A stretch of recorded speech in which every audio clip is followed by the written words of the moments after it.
जब लोग आपसे कहें कि ये तुमसे नहीं होगा, ये तुम्हारे बस का काम नहीं है, और आप वो काम करके दिखा दें, तो जो सेटिस्फैक्शन मिलता है उसे मापा नहीं जा सकता, फिर चाहे वो काम सड़क पार करना ही क्यों ना हो। जिन्हें पब्लिक प्लेसेस में पानी पीने की भी अनुमति नहीं थी, जिन्हें क्लास से बाहर बैठाया जाता था, जिनसे पढ़ाई का अधिकार भी छीनने की कोशिश की गई, जिन्हें प्यास लगने पर ऊंची जाति के लोग आकर के ऊपर से पानी डालकर के पानी पिलाते थे, जिन्हें अनटचेबल माना गया, उन्होंने वो काम किया जो अनटच्ड है, उस स्तर पर कोई पहुंच नहीं सकता।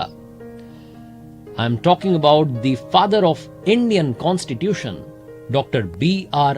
आंबेडकर, डॉक्टर भीमराव रामजी आंबेडकर साहब, जो कि आगे चल करके डॉक्टर बाबा साहेब आंबेडकर नाम से प्रसिद्ध हुए। बचपन में इनके एक टीचर थे महादेव आंबेडकर साहब, जो कि अंबावडे गांव के रहने वाले थे, और बाबा साहेब से उनका खास लगाव था। उनके कहने पर बाबा साहेब ने अपना जो सरनेम था सकपाल, वो हटा करके आंबेडकर लगा लिया। डॉक्टर बाबा साहेब आंबेडकर पढ़ने में इतने अच्छे थे, इतनी ज्यादा उनकी रुचि थी, इतना इंटरेस्ट था कि 64 विषयों के मास्टर बने, 9 भाषाओं के जानकार थे। लंदन स्कूल ऑफ इकोनॉमिक्स से जो कोर्स 8 साल में कंप्लीट होता है, उसे 2 साल 3 महीने में उन्होंने पूरा कर लिया था, क्योंकि रोजाना 21-21 घंटे तक पढ़ाई करते थे। कोलंबिया यूनिवर्सिटी ने 2004 में टॉप 100 स्कॉलर्स की एक लिस्ट निकाली थी, जिसमें नंबर 1 पर जिनका नाम था वो हैं डॉक्टर बाबा साहेब आंबेडकर साहब। मेरा नाम है आइए आज बात करते हैं 5 learnings from doctor Babasaheb Ambedkar. Learning number 1, शिक्षा की इच्छा। ये जो इच्छा है ना शिक्षा पाने की, ये होनी चाहिए। ये बात सबसे पहले आप सीखिएगा डॉक्टर B.R. आंबेडकर साहब से। बाबा साहेब जब कोलंबिया यूनिवर्सिटी में पढ़ने के लिए गए, तो वहां की जो लाइब्रेरी थी, उसमें जब पियोन आता था, दरवाजा खोलता था, उससे भी पहले डॉक्टर बाबा साहेब आंबेडकर साहब पहुंच जाते थे और सबसे आखिरी में वहां से निकलते थे। और कई बार तो पियोन से रिक्वेस्ट करते थे कि थोड़ा और टाइम दे दीजिए, लाइब्रेरी थोड़ा और खोल दीजिए, आप थोड़ा और पढ़ लूंगा। 18-18 घंटे रोजाना पढ़ाई करते थे। इस कदर उन्हें पढ़ने की इच्छा थी, सीखने की इच्छा उनके अंदर थी। एक बार तो पियोन ने कह दिया कि क्या तुम यहां आकर के दिन भर पढ़ते रहते हो, दोस्तों के साथ मजे नहीं करते? तो बाबा साहब ने कहा कि अगर मैं भी वहां मजे करने लग गया तो फिर उनका ख्याल कौन रखेगा। Doctor B.R. आंबेडकर साहब का यह मानना था कि सक्सेस तक पहुंचने का सिर्फ और सिर्फ एक ही रास्ता है, जिसे एजुकेशन कहते हैं। बाबा साहिब की जो प्राइवेट लाइब्रेरी थी, राजगृह जिसका नाम था, उसमें 50,000 से ज्यादा किताबें थी, और उस वक्त वो दुनिया की सबसे बड़ी प्राइवेट लाइब्रेरी थी। तो सबसे पहली लर्निंग जो डॉक्टर बाबा साहेब आंबेडकर साहब से मिलती है वो ये है कि पढ़ते रहिए, सीखते रहिए, क्योंकि सीखेंगे तभी आप जीतेंगे। यही बात मैं यहां कहता हूं कि सीखोगे नहीं तो जीतोगे कैसे। लर्निंग नंबर 2, लाइफ में ऑलवेज बी कॉन्फिडेंट। कॉन्फिडेंस बहुत जरूरी है। कहते ना कि दुनिया में आप महंगे से महंगा कपड़ा पहन लीजिए, आप में कॉन्फिडेंस नहीं आएगा, लेकिन जिस दिन आपने कॉन्फिडेंस पहन लिया, उस दिन आपकी शर्ट चाहे जैसी दिख रही हो, आप अच्छा फील करेंगे, आप खुश फील करेंगे। Doctor B.R. आंबेडकर साहब की जो कमाल की बात है बाबा साहेब की, वो उनका कॉन्फिडेंस था। उस वक्त के जो सबसे महान नेता, यानी कि हमारे देश के सबसे महान नेता राष्ट्रपिता महात्मा गांधी जी, बापू की बातों से भी डिसएग्री कर जाते थे डॉक्टर बाबा साहेब आंबेडकर साहब। और ना सिर्फ डिसएग्री करते थे, बल्कि बापू तक अपनी बात पहुंचाते थे कि आपकी ये जो बात है मुझे जमी नहीं, मैं आपकी इस बात से असहमत हूं। इतनी असहमति थी, उसके बाद में भी बापू ये दुनिया से कहते थे कि आप एक तरफ 1000 विद्वानों को रख दो, 1000 स्कॉलर्स को रख दो, और एक तरफ डॉक्टर बाबा साहेब आंबेडकर साहब को खड़ा कर दो, इनका ज्ञान इन बाकियों से ज्यादा ही होगा।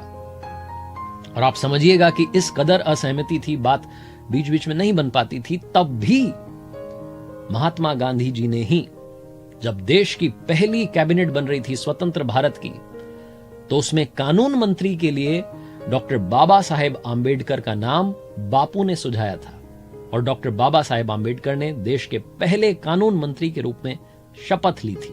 यह सारा कमाल था उनके कॉन्फिडेंस का। लर्निंग नंबर 3, जिंदगी में सिर्फ अपना मत सोचिए, समाज का भी सोचिए। रिस्पॉन्सिबिलिटी आपकी समाज के लिए भी बनती है।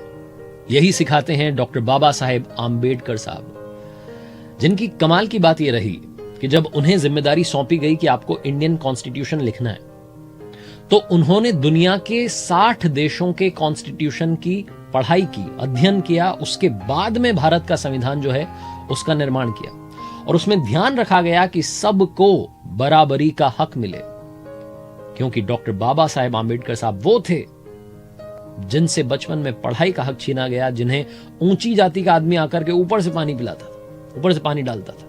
तो उन्होंने वो सारी समस्याएं, सारी कठिनाइयों को पास से, करीब से देखा था, महसूस किया था, जिया था। इसलिए वो चाहते थे कि हिंदुस्तान के हर उस आदमी को हर वो अधिकार मिले जो बाकियों के लिए है। इसी बात को ध्यान में रख करके समाज के निचले से निचले स्तर पर भी जो आदमी खड़ा है, जो सबसे आखिरी में लाइन में खड़ा है, उस तक भी सारी सुविधाएं पहुंचे, इस बात को ध्यान में रखकर भारत के संविधान का निर्माण किया गया। लर्निंग नंबर 4, जिंदगी लंबी नहीं होनी चाहिए, महान होनी चाहिए। ये कहा था डॉक्टर बाबा साहेब आम्बेडकर साहब ने। और ये बात अगर आप ध्यान से समझेंगे तो बहुत सारे लोग इस बात पर ध्यान देते हैं कि अभी तो इतने साल बाकी हैं जिंदगी के, अभी तो इतना टाइम बाकी है, मेरे पास बहुत टाइम है। ये बहुत टाइम नहीं है। जिंदगी कितनी लंबी है इस पर ध्यान देना बंद कर दीजिए। आप जिंदगी जी कैसे रहे हैं इस पर ध्यान देना शुरू कीजिए। जिंदगी का पर्पस होना चाहिए, और डॉक्टर बाबा साहेब आम्बेडकर जी का पर्पस था कि समाज के हर आदमी को बराबरी का हक मिले। जो हक उनसे छीना गया, उनसे पढ़ने का हक छीना गया, क्लास के बाहर बैठाया गया, पानी पीने तक का अधिकार उन्हें नहीं था, उन्होंने कोशिश की कि वो पढ़ाई करें, उस पढ़ाई के दम पर इस सिस्टम को बदलें। और सबसे बड़ी बात, उन्होंने बदला भी।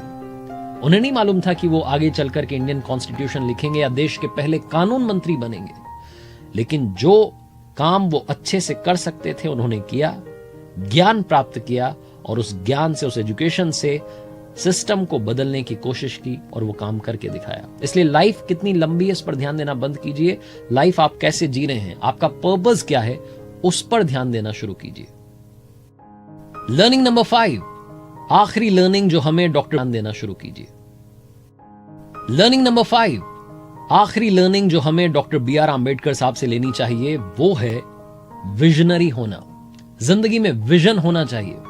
डॉक्टर बाबा साहेब आम्बेडकर साहब ने आज से 100 साल पहले विमेन एम्पावरमेंट की बात की थी, उन्होंने मटर्निटी लीव्स की बात की थी, मटर्निटी बेनिफिट्स की बात की थी, तब जबकि महिलाओं के अधिकारों के बारे में बात भी नहीं हो रही थी। उन्होंने कहा था कि मजदूरों को 8 घंटे ही फैक्ट्रीज में काम करना चाहिए, वरना पहले 10-10, 12-12, 14-14 घंटे मजदूर काम कर रहे थे। सबके अधिकारों के बारे में सोचने वाले थे डॉक्टर बाबा साहेब आम्बेडकर जी, और उन्होंने मध्य प्रदेश और बिहार के बारे में भी कहा था कि इनके डिवीजन होने चाहिए। तब उनकी सुनी नहीं गई। बाद में 2000 में छत्तीसगढ़ और झारखंड बने, अभी डिवीजन तब सुन ली गई होती। जिंदगी में सिर्फ आज का मत सोचिए, कल में मत रहिए, आने वाले कल की भी तैयारी कीजिए। यही सिखाते हैं डॉक्टर बाबा साहेब आम्बेडकर जी। और जाते जाते बात आसमान और समंदर की। डॉक्टर बाबा साहेब आम्बेडकर साहब ने कहा कि जिस तरीके से पानी की बूंद समंदर में गिरती है तो समंदर बन जाती है, वैसे इंसान के साथ नहीं होना चाहिए कि इंसान समाज में मिला तो समाज बन गया। इंसान को अपने डेवलपमेंट के लिए भी काम करते रहना चाहिए। जाते जाते कमाल का फैक्ट, आपने डॉक्टर बाबा साहेब आम्बेडकर जी की जितनी पिक्चर्स देखी होंगी उसमें उन्होंने ब्लू कलर का कोट पहना हुआ है, नीले रंग का। ये नीला रंग बाबा साहेब को बहुत पसंद था, क्योंकि नीला रंग आसमान का होता है, और आसमान दुनिया में सभी के लिए समान होता है, इसीलिए उन्हें नीला रंग बहुत पसंद था। डॉक्टर बाबा साहेब आम्बेडकर जी दुनिया के इकलौते सत्याग्रही हुए जिन्होंने कि पीने के पानी के लिए सत्याग्रह किया था। भारत के संविधान के निर्माता, भारत रत्न डॉक्टर बाबा साहेब आम्बेडकर जी के चरणों में हम सब की ओर से बारंबार वंदन। देखते रहिए मेरे साथ ये नई लर्निंग सीरीज जिसका नाम है सीखोगे नहीं तो जीतोगे कैसे।